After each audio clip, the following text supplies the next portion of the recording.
Welcome to the Deep Dive, the show where we take a whole bunch of fascinating sources, articles, research, and really distill them down for you, our listener. Today, we're digging into something fundamental, but, something we probably don't think about much. Have you ever noticed how, like, a crisp $100 bill just feels different in your wallet than, say, five $20, even though obviously it's the exact same amount of money? Or maybe how loose change those dollar bills, they just seem to, well, evaporate way faster than that big bill you're trying to hold on to. Well, it turns out it's not just you. There's this really powerful psychological thing happening that shapes how we spend, save, even how we tip. It's kind of fascinating. Okay, so let's unpack this. Let's figure out how the physical form of money actually changes our financial behavior. Yeah, it's really captivating when you start looking into it. Our sort of mission today is to understand why. Why do identical sums of money make us feel and act so differently? We're going to define this thing. It's called the denomination effect. We'll look at where the idea came from, some of the really clever research behind it, how they figured this out. And then crucially, we'll look at the real world impact. It affects everything from like buying snacks at a gas station all the way up to stock market decisions, and even surprisingly, how much we tip. So yeah, get ready. This might just change how you look at the cash in your pocket. Okay, so let's kick this off right. Can you give us the clear definition? What exactly is this denomination effect we're talking about? And I guess, why should we care? Right. So at its core, the denomination effect is basically our tendency to be less willing to spend money when it's in one big chunk. Like that $100 bill you mentioned. We're less likely to break that compared to having, say, $10 bills or $52 bills, even though it's the same value. Now, economically speaking, this is completely irrational, right? Money's supposed to be fungible. Fungible, meaning interchangeable, like a dollar is a dollar is a dollar. Exactly. That's the economic theory. Any dollar can be swapped for any other dollar. But, and this is the really interesting part, psychologically, our brains just don't work that way. We don't treat identical sums the same if they look different, if they're in different forms. That's the crux of it. So that difference between economic fungibility and what you're calling psychological fungibility, that's really the key thing here, isn't it? It's like our logical brain gets it, but the gut feeling, the emotional side, has totally different ideas. Precisely. And this actually, it directly contradicts a really basic principle in decision-making theory. It's called descriptive invariance. It was laid out by Kahneman and Tversky back in '79. The idea is simple. Our choices shouldn't change just because you describe the same option differently. If you prefer apples to oranges, it shouldn't matter if I show them to you on a gold platter or in a paper bag. The apples are still apples. Okay, makes sense. But with money, our preferences do change based on the description, in this case, the denomination. That $100 bill versus the stack of smaller bills, it shows we're not always these perfectly rational economic robots the old theories imagined. Our psychology plays a huge role. It's almost like thinking a single big, beautiful slice of cake is somehow harder to start eating than if you had the same amount of cake already cut into little squares. Yeah. Objectively same cake, but cutting into that big piece feels like more of a commitment. You hesitate. That's a fantastic analogy. It really captures that psychological friction, that hesitation to break the whole.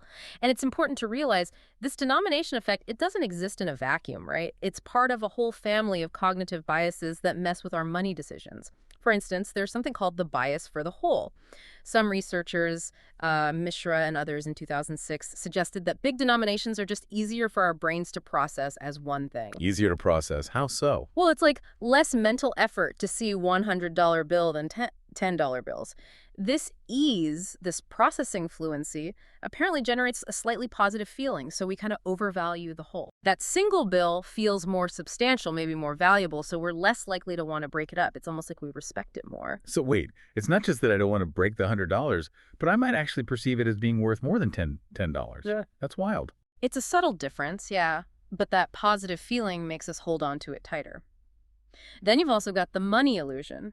Shafir and others talked about this in the late 90s. It's where we focus on the number on the bill, the nominal value, rather than what it can actually buy, its real value. Getting a 5% raise when inflation is 10% feels better than a 2% raise when inflation is 1%, even though you're worse off in real terms with the 5% raise. Right, we get fixated on the number itself. Exactly. And the denomination effect kind of builds on that, showing even identical nominal values feel different based on their physical form. Then there's the whole impact of payment modes. Raghubir and Srivastava themselves showed back in 2008 that we spend more easily with credit cards or gift cards than actual cash.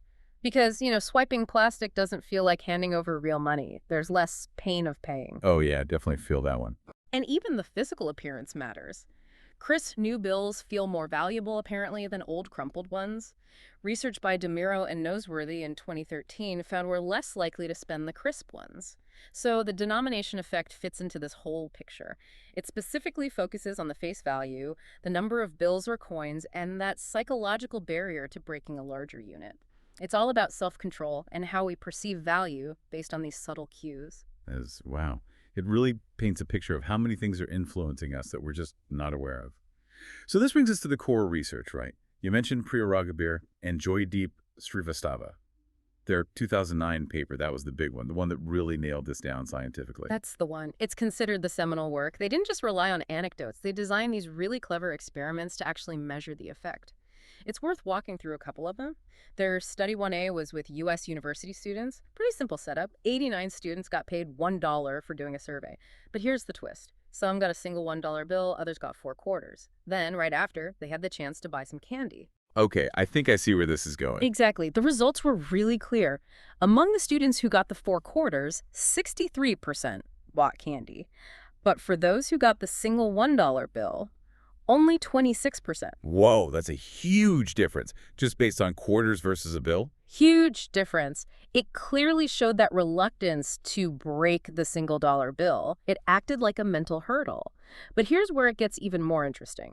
They noticed something they called the what the hell effect. The what the hell effect. Okay, intriguing name. What's that? Well, they looked at the people who did decide to buy candy. And counterintuitively, the ones who started with the single $1 bill, once they decided to spend it, they actually spent more on average. I think it was like $1.17 on average, compared to only $0.82 for those who started with quarters. Wait, so breaking the big bill makes you spend more afterwards. How does that work? The idea is, once you've overcome that initial psychological barrier, once you've broken the seal on the larger denomination, your self-control might just loosen up. It's like, well, I've already broken the dollar, so what the hell? I might as well get a bit more. The psychological cost feels lower after that first hurdle. It's a bit paradoxical, isn't it? It really is. That's something to watch out for. Resisting breaking the $20 is one thing, but then going wild afterwards. Exactly. And they didn't just test this in the lab. Study 1B took it out into the real world to a gas station in Omaha. They gave 75 drivers $5 for doing a survey. Again, different forms. A single $5 bill, 5 $1 bills, or 5 $1 coins. Then they just watched if people bought anything extra inside the store, besides gas. Same pattern. Pretty much. People with the single $5 bill were least likely to buy extras, only 16%. Those with 5 $1 bills were more likely, at 24%. But interestingly, the ones with the 5 $1 coins spent the least, only 12%. Huh. Why the coins? Less spending.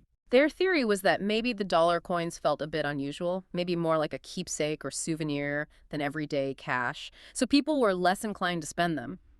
It just shows how even the type of currency, bills versus coins, can add another layer. Okay, that makes sense. And did they look at this outside the U.S.? They did. Study 1C was with 150 women in China, in an economy that was, back then anyway, very much cash-based. They gave them 100 RMB, some got a single 100 yuan note, others got the same amount in smaller notes. Then they could buy household goods. The results were really striking. Only about 9% of the women with the smaller notes chose not to spend anything. But for those with the single 100 yuan note, that jumped to 20%. So double the number of people held back from spending when they had the single large bill. It suggests the effect might be even stronger where cash is king. Wow. And you mentioned something about satisfaction, too. Yeah, another fascinating finding. The women who did spend the single large bill reported feeling less satisfied with their purchase afterwards, which fits perfectly with that idea of the pain of paying. Parting with that big single unit just felt maybe a bit more painful, which tainted the enjoyment of what they bought. That's incredible. So, okay, let's bring this home. How does this play out for us every day? I mentioned that idea of the city street tax. You know, you have loose change, you grab a coffee or a pestle. If you only have a $20, you walk on by. Is that basically this effect in action? That's a perfect example. It nails the core mechanisms. That $20 bill feels like a barrier. Breaking it for a $3 coffee seems disproportionate somehow. But if you've got 3 singles and some quarters, that $3 feels like nothing. It's coming from the loose change pile, not the serious money pile. And the psychology behind why this happens is really rooted in a few key things. First, as we've touched on, is self-control. The large bill acts like a psychological brake. a little pre-commitment device saying, hold on, do you really need this? Breaking it feels like a decision. Right. It forces you to pause. Right. Exactly.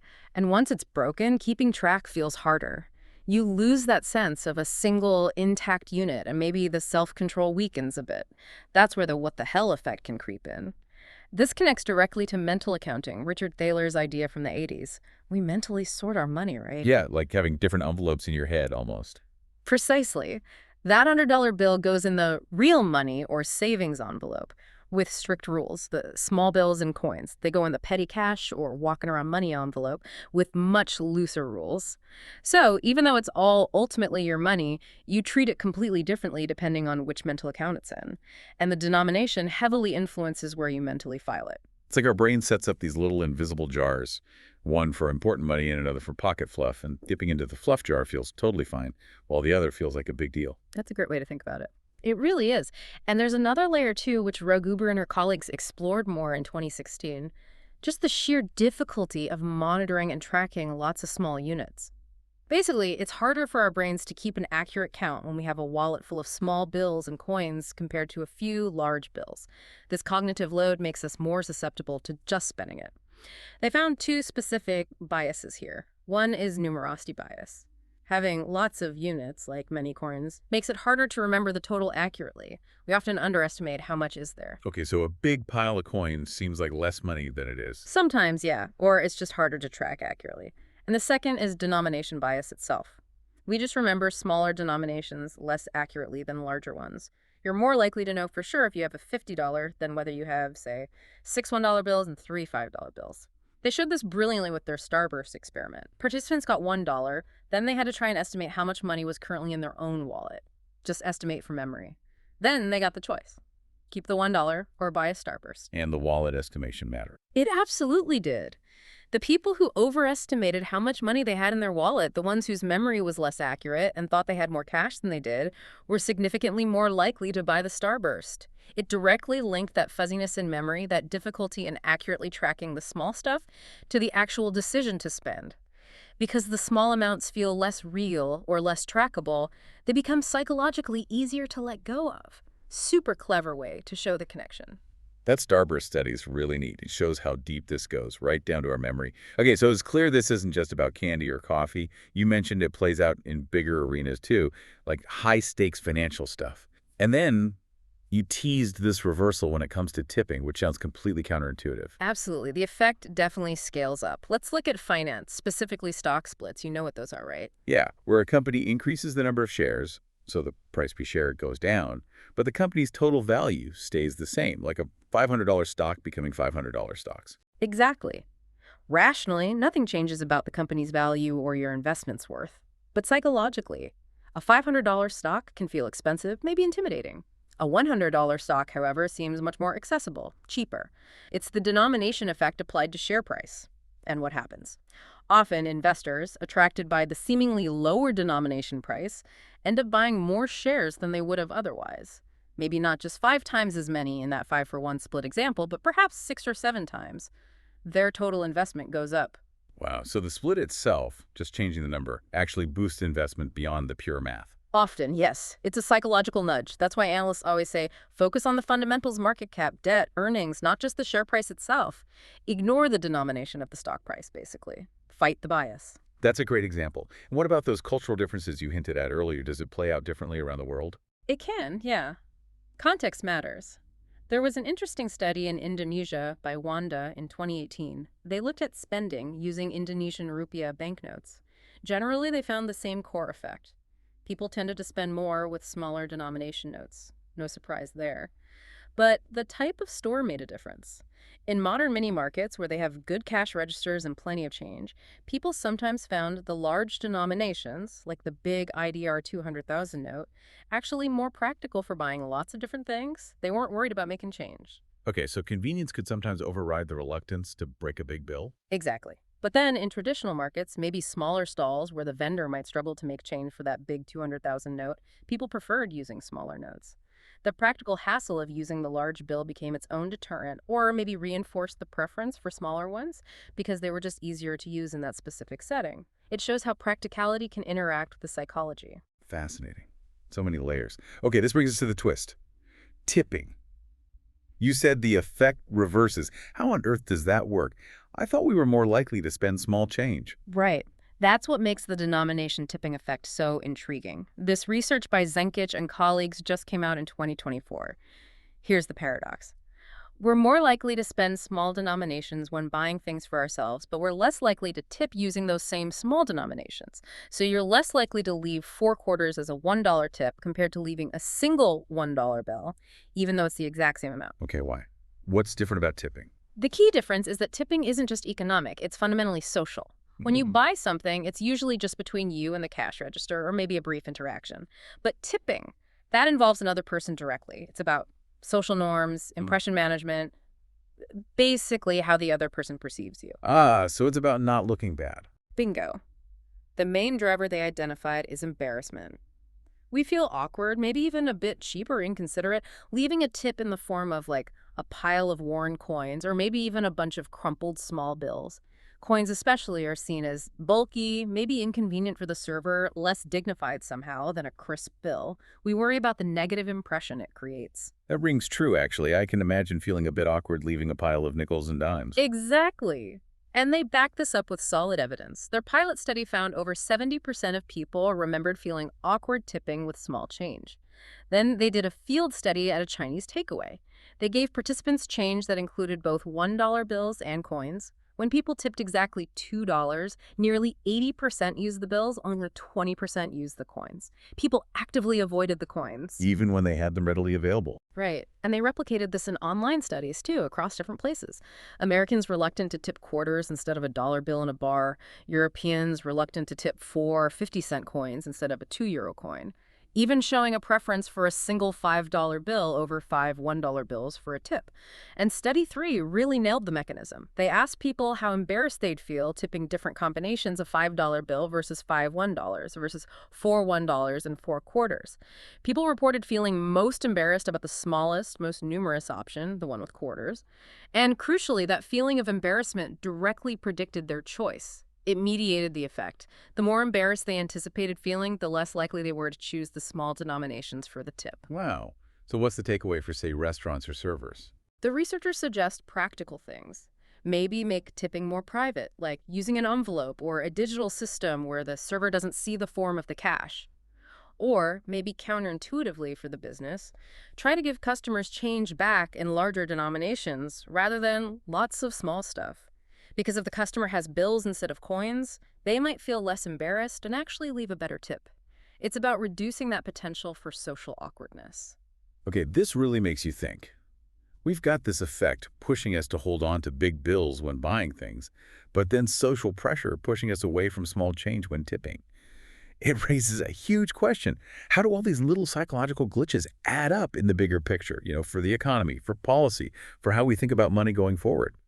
So where does this leave us? We've done this really deep dive, seen how the physical form of money messes with our spending, our saving, our tipping, often completely unconsciously. But what's the big takeaway, especially now as we're moving more and more towards, a digital world? What's next for understanding all this? Well, I think the big synthesis here is understanding just how critical context is.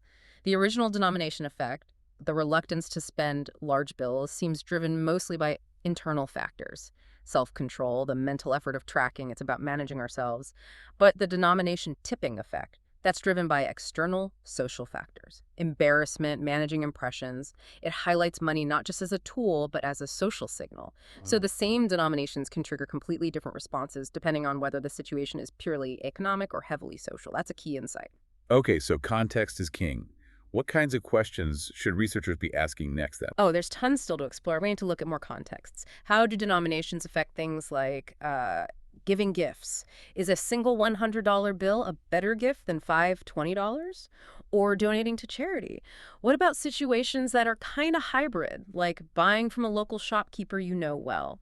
Does that social connection change how you feel about using large versus small bills? We also need to look beyond just embarrassment. What about other social emotions? Pride. Does carrying a big bill make you feel proud, more reluctant to spend? Shame, guilt.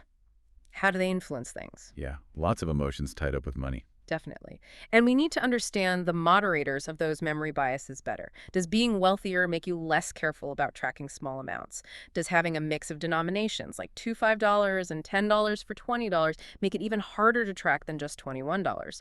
And what about those mental accounts? If you consciously create a petty cash fund, does that actually make you spend it more easily because you've sort of pre-approved it? That's a good question. Does labeling it change its psychological status? It might.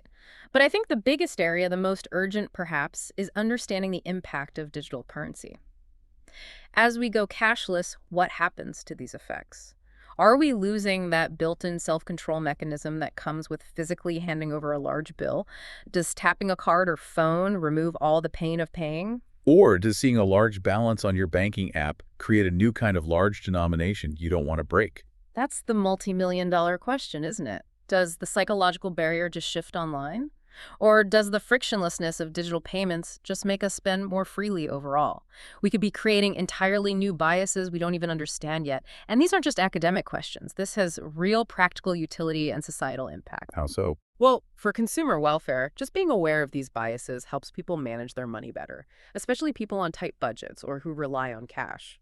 Knowing why you hesitate to break that $50 or why loose change disappears gives you power to counteract it, maybe meet savings goals. For monetary policy and currency design, central banks could actually use this knowledge. When they design new bills or coins or decide how to promote digital payments, understanding the psychology can help predict how people will spend or save. That Indonesian study showed practicality matters. Designing currency needs to think about how it's actually used. And for the service industry, as we discussed with tipping, understanding the embarrassment factor can lead to concrete strategies. Private tipping, managing change to help ensure staff get fair tips. It's about applying psychology for better outcomes. This has been absolutely fascinating, seriously. From holding onto that $100 bill like Gollum with the ring, to feeling awkward about leaving coins as a tip. It's so clear our relationship with money is way more emotional and complicated than just numbers on paper or plastic. It really makes you question how rational we are. It really does. And it leaves us with a big, maybe slightly unsettling thought to chew on, especially for you, our listener. As we keep moving faster and faster towards this cashless future, are we accidentally getting rid of these subtle, maybe even helpful psychological speed bumps that physical cash provides? That moment of hesitation, the social signal of the tip? What happens when it's all just invisible data? What hidden biases are lurking in digital money that we haven't even begun to uncover yet? How will that change us? Wow. That's definitely something to think about. A huge thank you for navigating us through all of this today. Truly eye-opening stuff. And thanks, as always, to you for tuning in to another deep dive. Keep asking questions, stay curious, and we'll catch you next time.